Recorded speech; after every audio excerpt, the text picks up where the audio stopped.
Fox Movie Tone brings you the world's news. Lowell Thomas speaking.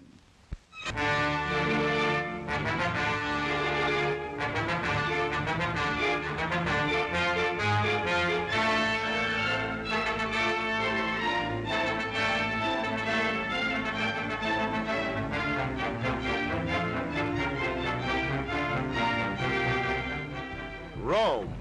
In a blazing radio address, Mussolini proclaims his decision, war. Despite the League of Nations, Italy will conquer Ethiopia.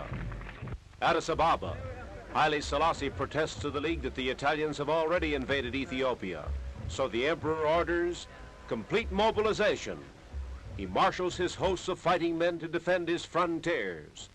Movie Tone has already shown us the Ethiopians swarming north to Eritrea, and the massing of Mussolini's legions in Eritrea. And now the tribesmen are hurrying south towards Somaliland. We go by railroad across the Iwash River to Harar, the southern war capital.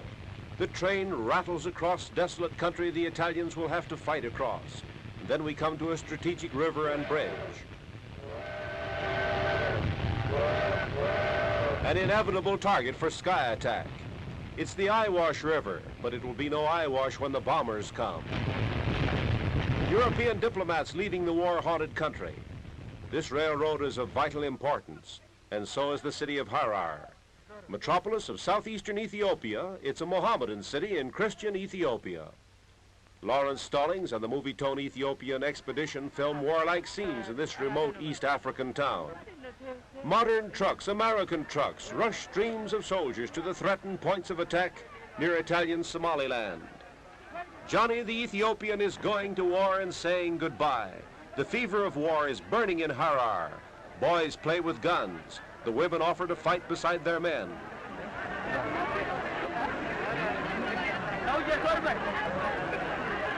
We find the Chief of Staff of the Southern Armies with Mohammedan minarets in the background.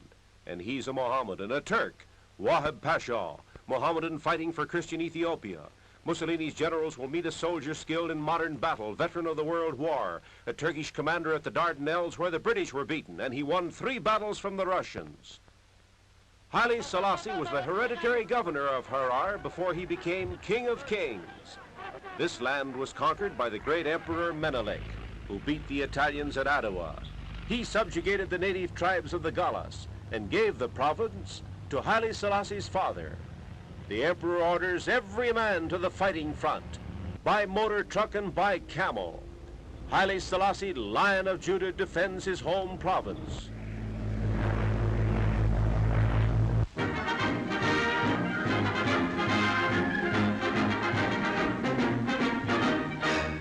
The emperor broadcasts an impassioned plea to the outside world to save Ethiopia from Italian conquest.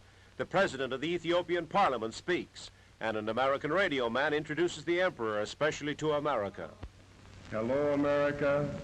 This is Addis Ababa.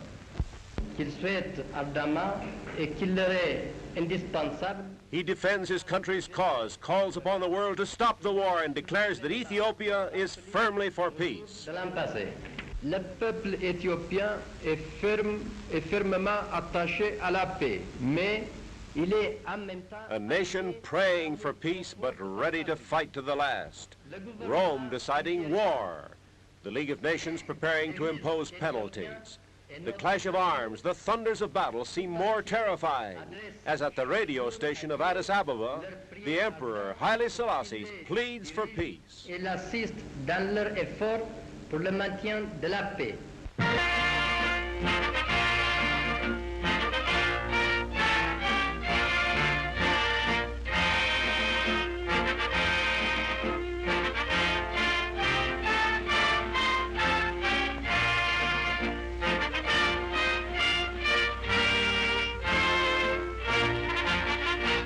The city is crowded and uneasy, agitated by the approach of war. Even the traffic cop is tense and nerve-strained.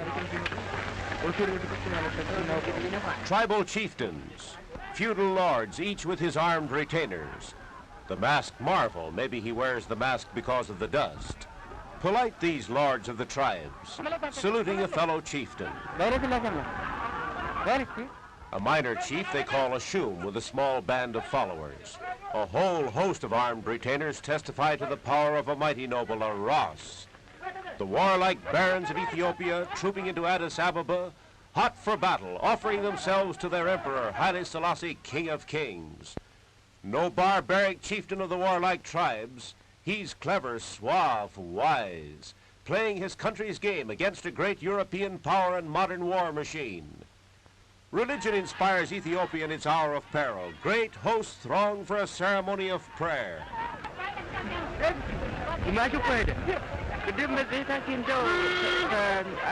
The emperor speeding to worship in his modern car, and they pray for victory in the coming battle. Streaming through the holy doorway to kiss the sacred wood according to the 1,500-year-old Coptic Christian rite. At the railroad station, terminus of her one lone railroad, French-owned, and the Lion of Judah.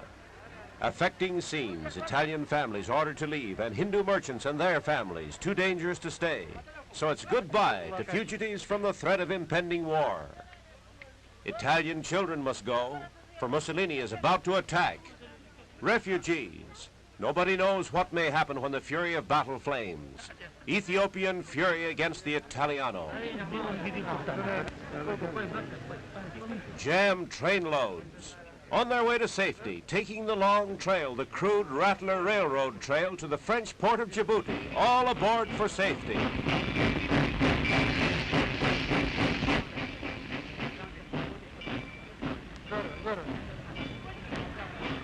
The army makes ready to meet the thunderbolt of modern war. European trained officers with the military routine of the West labor swiftly to fortify for defense.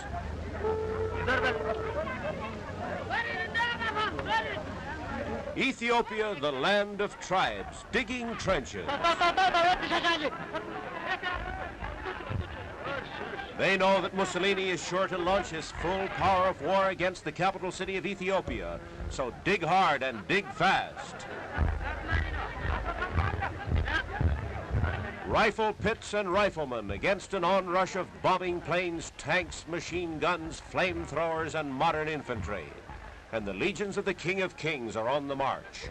Cavalry with tribal spears and modern rifles, ready to face machine guns and heavy artillery. Ethiopia has its European-trained army, a modern nucleus for its hordes of primitive warriors.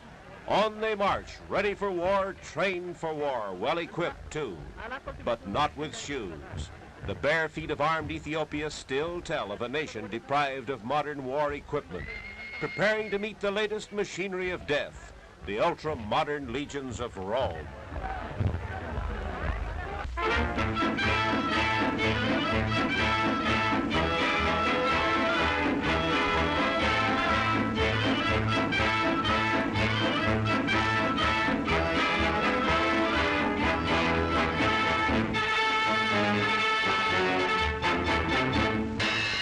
Ethiopia marches to war.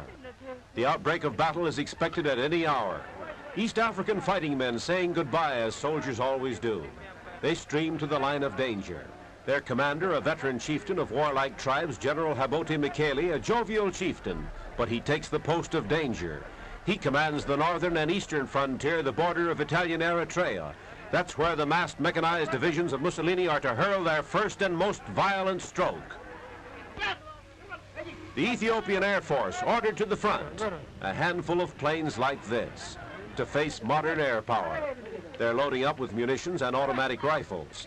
The Ethiopian Air Force is not to fight sky battles with the Italian squadrons. It's only for communications and transport, to keep contact with the front lines like this.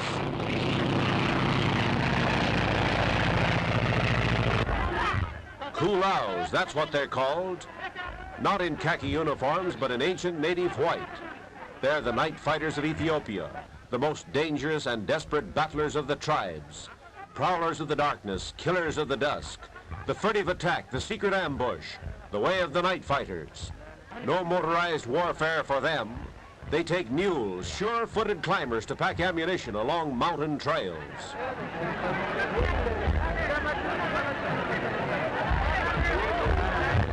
The night-fighting Kulaus rush by train to the danger zone, the surest sign that Ethiopia believes the hour is at hand. Haile Selassie has been delaying national mobilization, hoping the League of Nations would enforce peace. But now the sun is bright, the sky is clear, the rainy season is over. The time has come for Mussolini's machinery of battle to drive into action.